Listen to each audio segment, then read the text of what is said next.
ఆయన అందరికీ నేను మీ హైవే ఉమేర్. చూడండి ఇక్కడ వర్షంలో కూడా చాలా అంటే చాలా తిప్పలు పడుతున్నాము. మన సివిల్ బండి అయితే వచ్చేసింది. ఇక్కడ పోలు పెట్టాలని చెప్పారు. లాస్ట్కి అయితే డ్యూటీ టైం అయిపోయినా కూడా లాస్ట్కి పోల్ వేయండి అని చెప్పేసి సార్ వాళ్ళు వేయాల్సిందే. మేము వేస్తున్నాం ఇక్కడ పోల్ అయితే. చూస్తున్నారు కదా మన పరమేశ్ అందరూ వచ్చేసి పోల్ లేపి తీసుకొని వస్తున్నారు. ఇక్కడ చూడండి ఈ పోల్ని అయితే తీసుకొచ్చి ఇక్కడ పెట్టడం జరిగింది. మన నాగరాజుకి అయితే వర్షంలో కూడా పని చేయడం అంటే చాలా ఓపిక ఆ మధ్యకి. చూడండి ఆ మధ్య ఓపిక కన్నా మెచ్చుకోండి మీరు.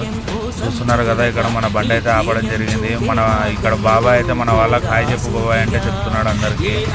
చూస్తున్నారు కదా ఈ పోల్ని అయితే లేపడం జరుగుతుంది. ఇట్లా ఉంటాయన్న హైవే కష్టాలు. చూస్తున్నారు కదా మీరు హైవే వాళ్ళ కష్టాలు పూర్తిగా వర్షంలోనైనా కూడా చేయాల్సిందే. లైట్ వేయాలంటే వేయాలా మేము. చూస్తున్నారు కదా ఈ ప్లేస్ ఎక్కడనో అబ్జర్వ్ ఉంటే కొంచెం కామెంట్ చేయండి అన్న.